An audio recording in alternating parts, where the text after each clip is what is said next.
Assalamualaikum warahmatullahi wabarakatuh.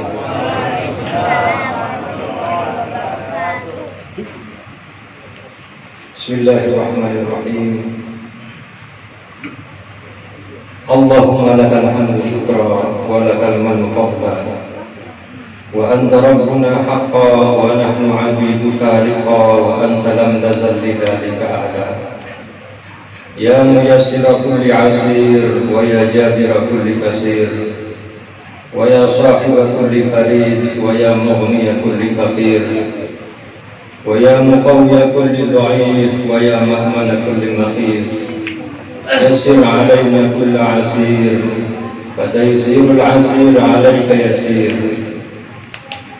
Allahumma salli wa sallim ala sayyidina Muhammadin al-bashirin nadhir والسراج المنير وعلى آله وصحبه ومن على دربهم يسير أما بعد.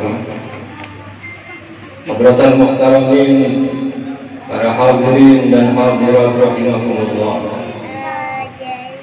akan kami bacakan ringkasan manaqib atau riwayat hidup seorang alim, al-wali, as-salih, الزاهد العارف بربه والمجاهد لنفسه العابد الناسك الخاشع الخاضع المتواضع العالم العلامة الشيخ محمد Syarwani Abdan.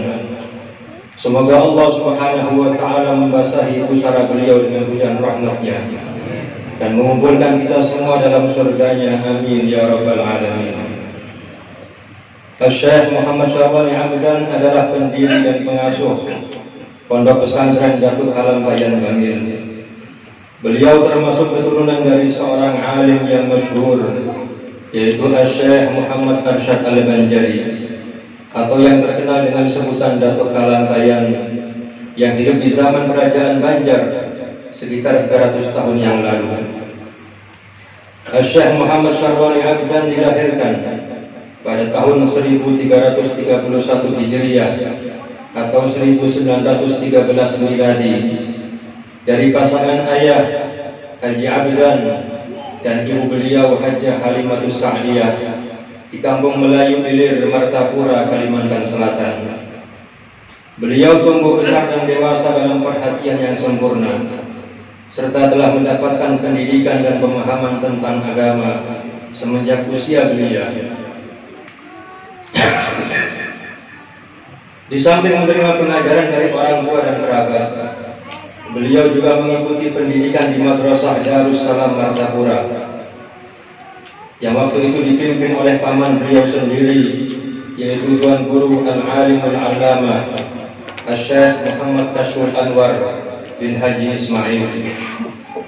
Selain itu, beliau juga banyak belajar dan berguru kepada beberapa ulama di kota Martapura.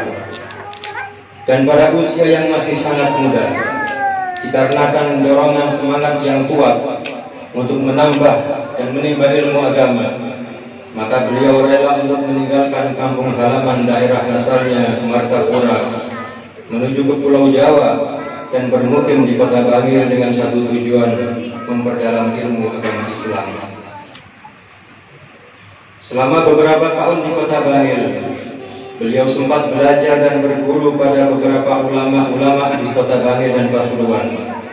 Antara lain, beliau berguru kepada Kiai Haji Muhdar, Kiai Haji Abu Hasan, Kiai Haji Bajuri, dan Kiai Haji Ahmad Jufri. Rupanya keinginan kuat dan semangat belajar beliau yang tinggi ini diketahui oleh paman beliau, sehingga pada usia kurang lebih 16 tahun, beliau Muhammad Syarwani Abdan dibawa oleh pamannya, Tuan Guru Syekh Muhammad Tashul Anwar, berangkat ke Tanah Suci Makkatul Mukarramah.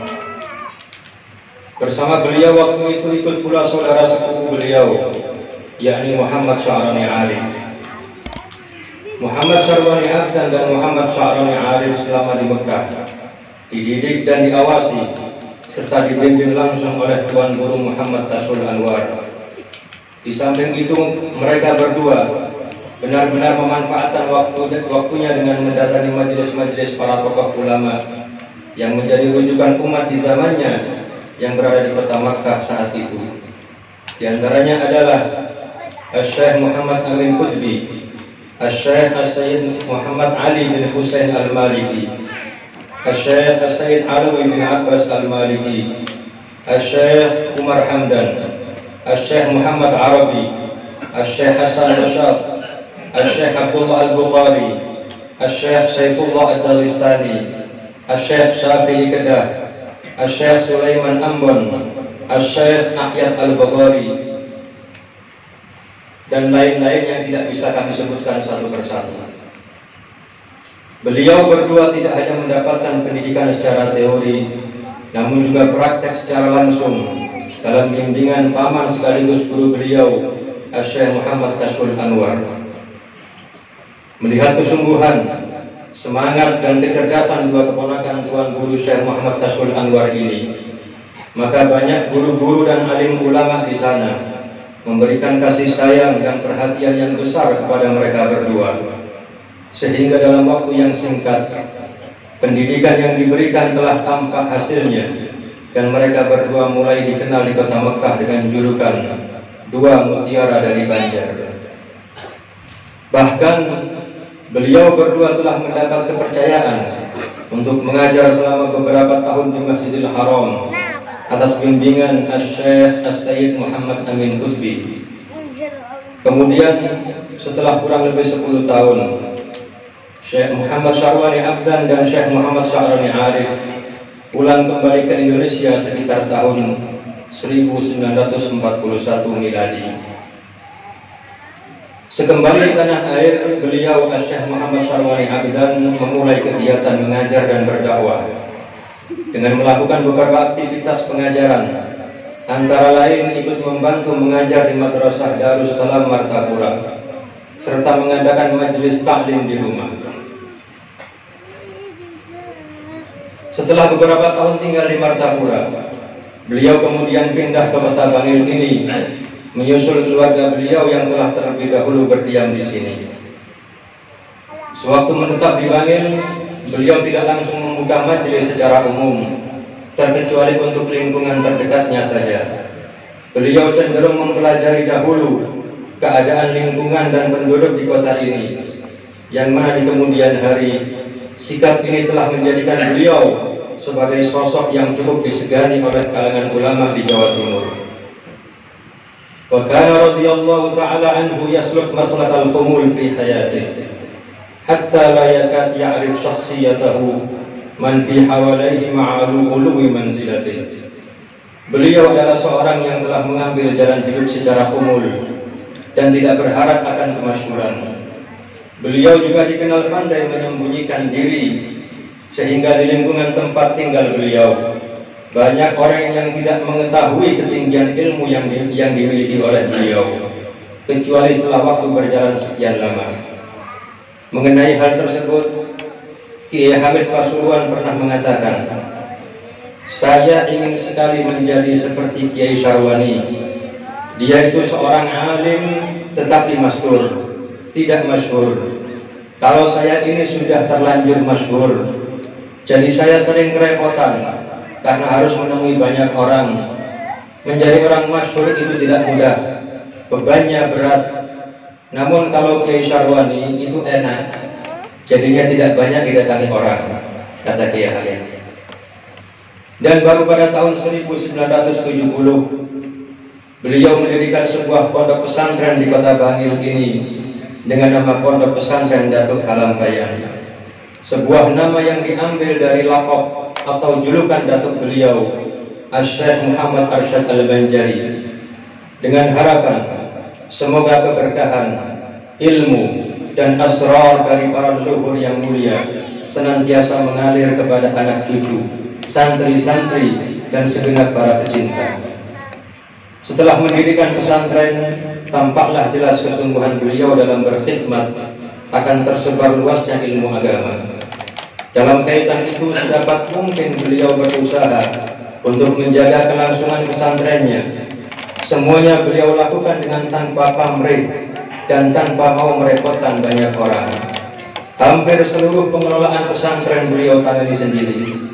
Harapannya hanyalah agar para santri yang mondok di pesantrennya benar-benar dapat belajar dengan penuh konsentrasi dan tanpa memikirkan hal-hal yang lainnya.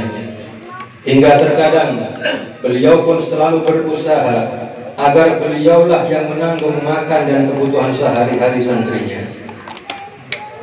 Syekh Muhammad Syarwani Abdan memang adalah gambaran sosok ulama yang sangat mencintai ilmu dan para pencari ilmu. Hari-hari beliau gunakan untuk mengajar para santri. Bahkan dalam kondisi sakit sekalipun, beliau tetap memberikan pelajaran, meski harus dengan bersandar di tiang musola pondok ini. Baru setelah beberapa santrinya dianggap mampu oleh beliau, barulah beliau meminta mereka untuk membantunya mengajarkan sesama rekan santri lainnya. Itu pun hanya terbatas pada bidang ilmu-ilmu alat saja. Sementara di malam hari, beliau membiasakan para santri untuk meningkatkan aktivitas amaliyahnya, di antaranya dengan melakukan qiyamul lail, tahajud, berzikir, berdoa, serta munajat di waktu-waktu Allah Subhanahu wa Ta'ala bukakan pintu ijabahnya. Demikianlah sejak beliau mendirikan pondok pesantren, waktu demi waktu dalam hidupnya beliau konsentrasikan secara penuh demi mendidik para santri yang diharapkan dapat melanjutkan perjuangannya kelak di kemudian hari. Allahumma ja'al hadhil buq'ata buq'atan mubarakah. Mudah-mudahan Allah jadikan pondok ini pondok yang penuh barakah, nafi'atan daimah, yang bermanfaat selama-lamanya ila yaumil qiyamah. Niat yang ikhlas, usaha yang maksimal dan kesungguhan dalam berdoa akhirnya membuahkan hasil yang sangat-sangat nyata.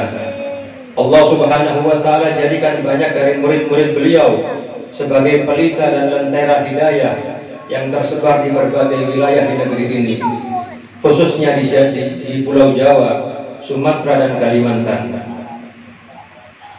Seorang di antara alim ulama yang betul-betul representatif, baik ilmu maupun amal perjuangannya dalam mengajar, menyebarkan dan membela kebenaran paham dan amaliyah masyarakat Ahlus Sunnah wal Jamaah.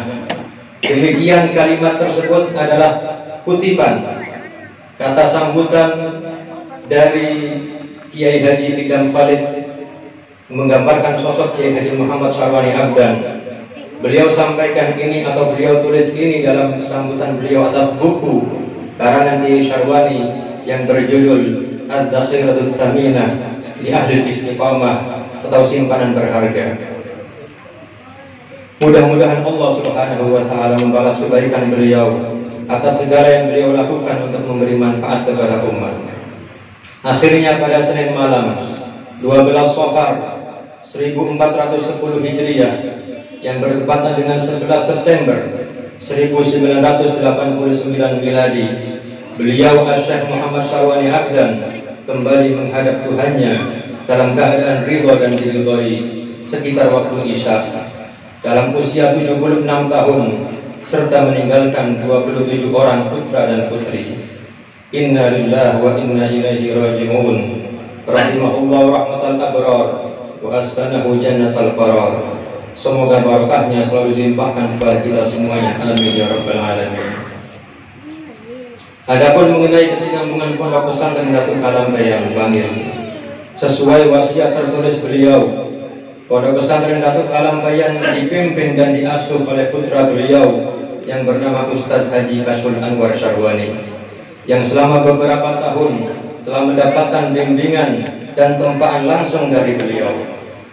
Dan alhamdulillah selama lebih dari 30 tahun beliau Guru Kasul Anwar bin Guru Syarwani Abdan mengemban amanah melanjutkan tugas yang mulia ini dengan sebaik-baiknya hingga pada beberapa waktu yang lalu, tepatnya hari Kamis 26 Dzulhijjah 1442 Hijriah atau 5 Agustus 2021 yang lalu, beliau Guru Kasul Anwar kembali menghadap Sang Pencipta Allah Subhanahu wa Ta'ala.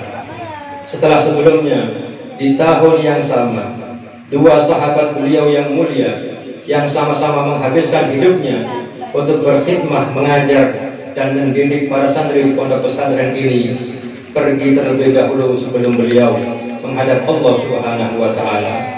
Beliau berdua adalah Guru Haji Hasan Rusdi bin Guru Husain Fadri dan Guru Haji Safri bin Abdul Hamid. Semoga Allah Subhanahu wa Ta'ala menerima semua amal kebaikan ketiga guru kami tersebut dan membalasnya dengan sebaik-baik pahala, serta menempatkan mereka bersama-sama guru mereka Syekh Muhammad Syarwani Abdan dalam surganya. Amin ya rabbal alamin. Dan sepeninggal Guru Kashful Anwar, maka kesinambungan dan keberlangsungan kegiatan serta aktivitas di pondok pesantren Datuk Kalam Bayan Bahil akan dilanjutkan oleh anak-anak dan cucu-cucu dari almarhum Syekh Muhammad Syarwani Abdan. Kita doakan mudah-mudahan Allah Subhanahu wa Ta'ala selalu membimbing mereka dengan inayahnya, dengan taufik dan hidayahnya, dan mudah-mudahan Allah Subhanahu wa Ta'ala memberikan mereka semuanya kekuatan zahir dan batin, kesehatan dan keafiatan yang sempurna, dan mudah-mudahan Allah Subhanahu wa Ta'ala senantiasa menuntun mereka untuk dapat selalu mendapati jalan salaf mereka dalam mengemban amanah yang mulia ini. Dan mudah-mudahan berkat beliau Syekh Muhammad Syarwani Abdan dan berkat para salihin, Allah Subhanahu wa Ta'ala menerima segala amal ibadah kita, mengabulkan segala doa kita, mengampuni segala dosa dan kesalahan kita, memanjangkan umur kita dalam sehat wal afiat, serta memenuhinya dengan kebaikan. Mudah-mudahan Allah Subhanahu wa Ta'ala meluaskan rezeki kita yang halal, yang barakah, yang akan menjadikan kita orang yang bertakwa kepada Allah Subhanahu wa Ta'ala, dan menutup umur kita semua dalam keadaan husnul khatimah. Dan mudah-mudahan hadirnya kita semua di majelis haul yang mulia ini tercatat merupakan salah satu upaya kita untuk mendekatkan diri kepada Allah Subhanahu wa Ta'ala dan bukti cinta kita kepada para kekasih Allah, sehingga kita nantinya akan dikumpulkan bersama mereka orang-orang yang kita cintai, minan nabiyyin wasiddiqin wasyuhada wassalihin wa hasuna ulaika rafiqa. Dzalikal fadlu minallahi wa kafa billahi alima. Wa sallallahu ala sayyidina Muhammadin wa ala alihi wa sahbihi wa sallam. Walhamdulillahi rabbil alamin. Wal 'afwu minkum. Wassalamu alaikum warahmatullahi wabarakatuh.